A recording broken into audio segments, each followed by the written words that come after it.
So kids, first I want to show you where we are. We're standing on south of Green River, Utah, on top of an Entrada formation, and I'll show you all around. Then I'm going to tell you my story for January. It's December 25th. It's Christmas Day. There's my tired dogs, Bo and Haley and Molly here. We've been hiking all week, so they're getting a little worn out. But the Green River itself is right over there. That canyon drains into the Green River, and then the Green River goes down and drains into the Colorado River. But this is beautiful country. It's only about 35 degrees, but the wind's not blowing, so it feels very comfortable. Also, even though the air temperature is 35, it feels warmer because of the reflection of sunlight off the rocks. So I'm actually very comfortable. I don't have any gloves on or anything. And there's little Molly, the explorer, going out to check things out. So I'm going to set the camera down on a tripod and I'm going to tell you my January story.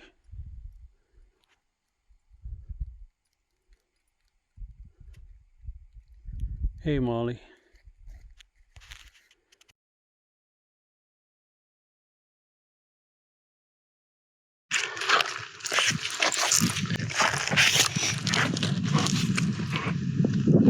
Okay, kids. I think I'm ready.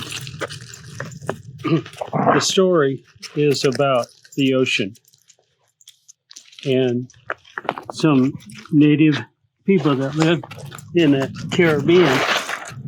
And you might think that that's an odd story for being out in the middle of the desert, but actually it's a little bit appropriate. Go ahead. Because all these sandstone formations used to be at the bottom of an ocean over 100 million years ago. And in fact, they're made up of very fine sand that was compressed under a lot of other rock. And then because this whole area around the four corners uplifted over many thousands of millions of years, rain and erosion washed away the soil and exposed the rock formations as they still uplifted. So this is the Entrada Formation, and it's a very famous formation. It's the one that has the arches in Arches National Park. And the Entrada Formation is my favorite. Haley, you're going to have to sit down, sweetie, so I can tell the story. Okay, that's good. That's good. Okay, here's my story.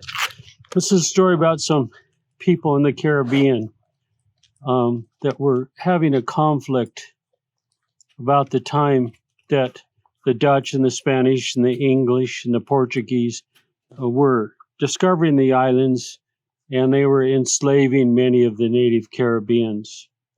So they wanted their life before the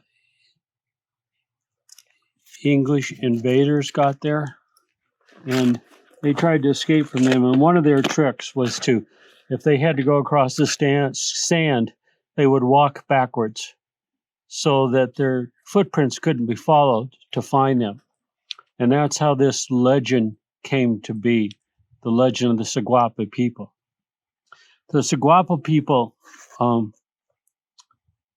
over a long time, their feet became situated backwards. And so when they walked backwards, everybody that was trying to catch them went the wrong ways. They followed their footprints the wrong way. But also, the Saguapas learned to live underwater and to breathe underwater. And their homes were in caves down under the ocean, and they swam with the coral reef fish. They would come up out of the ocean at night and go through the waves and go into the island jungles and collect mangoes and different kinds of fruits. Sometimes they'd steal chickens from the colonists that lived on the island, but they would get back under the waves before daylight so that they would be safe, because their worst fear was to be caught and then they'd be enslaved. There was one little Saguapa girl who had long black hair. She had a very strong spirit. She liked to explore new things, and she loved going up on the island. And sometimes when all the other Saguapas had gone back through the waves to their underwater homes, Guapa stayed on the island until it was almost getting light. One time she was around this house and there was clothes on the line. See, the Caribbean people, they don't have dryers. They put their clothes on the line and let the trade winds from the east blow their clothes overnight and dry them. And Guapa liked to try on the clothes, and she found a girl's dressed about her size. She tried it on and she laughed and said, "It fits." And she woke up a boy that was in the house, and he opened the shutters to his window and said, "Hola," and almost like a question, "Hola." And Guapa ran. She kept the dress on her, ran, and dived into the waves and swam under the ocean. Now, some of the Saguapa people really liked her dress, but others were unhappy that she was taking too many chances. And they talked to the queen. The queen said, "You need to have a meeting with Guapa and set her straight, because she's taking too many chances and she's going to get us caught." And so the queen called Guapa in and said, "You need to be more careful, Guapa. You do not want to get caught. Do you know what would happen if you'd get caught?" And she shook her head no, and she said, the islanders would probably put you in a cage and study you, because our feet are different from their feet. And also they would do things like make you wash your hands and make you brush your teeth. And people under the ocean never did those things, and it sounded horrifying. So she promised to be more careful. And she was for a long, long time.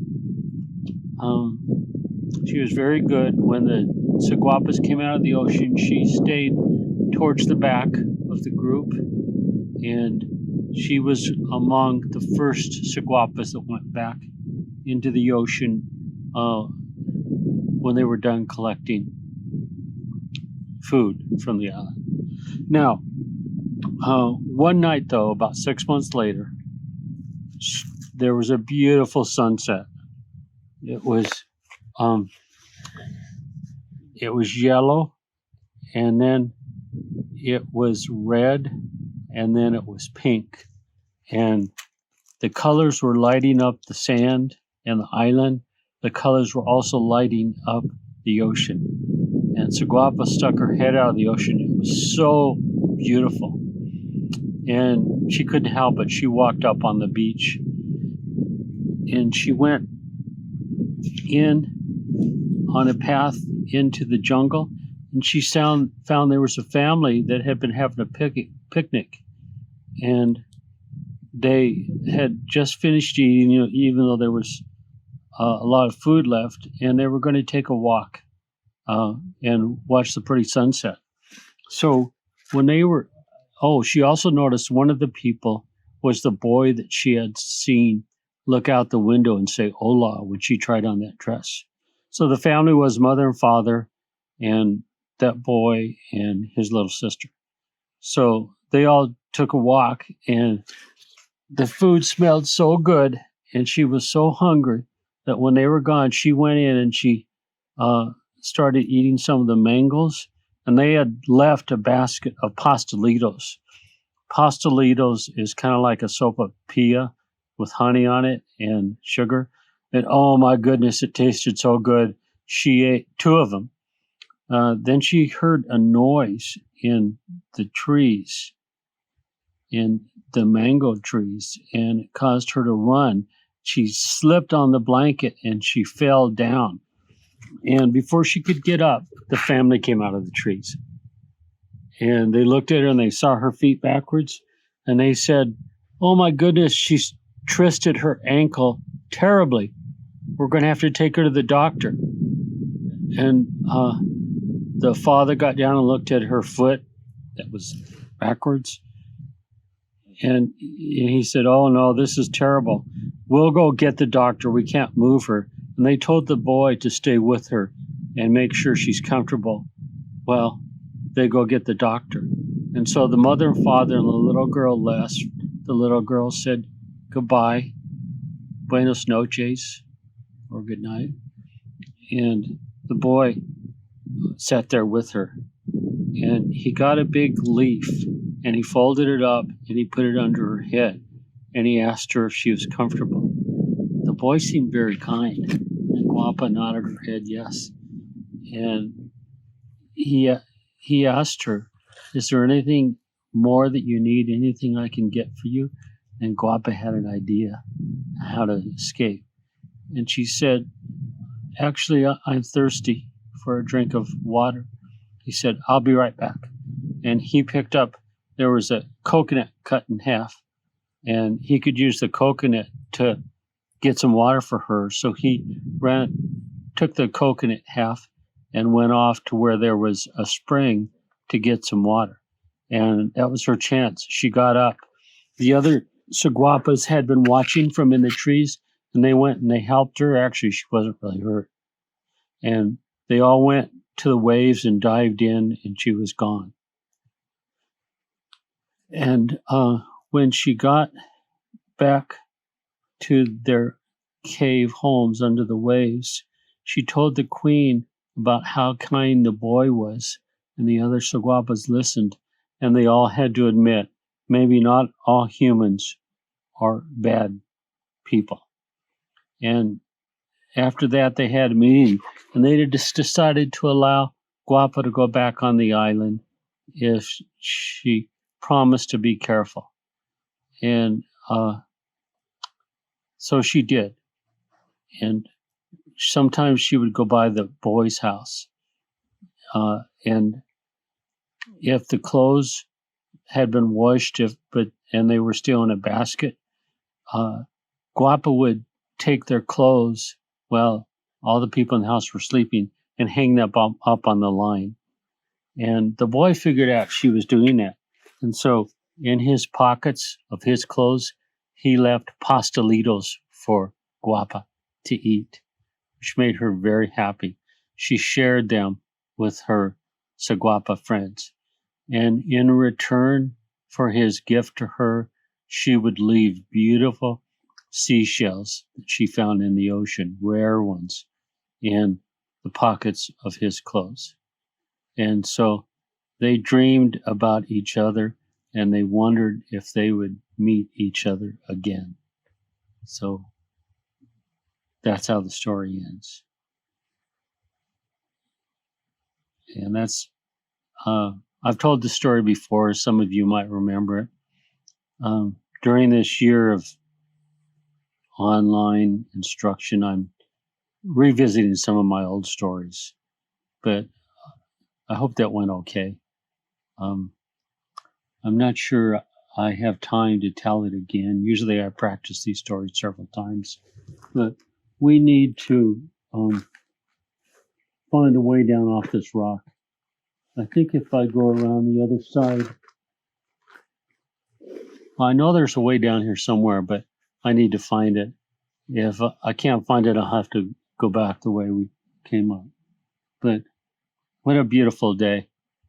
And thanks for listening. I hope you liked the story. I still enjoy telling them online. And like I did in December, I'm going to edit together a nature walk of my time out here in Canyon Country on Christmas week with my dogs. So Merry Christmas. Today is December 25th, and it is 12:38. Merry Christmas.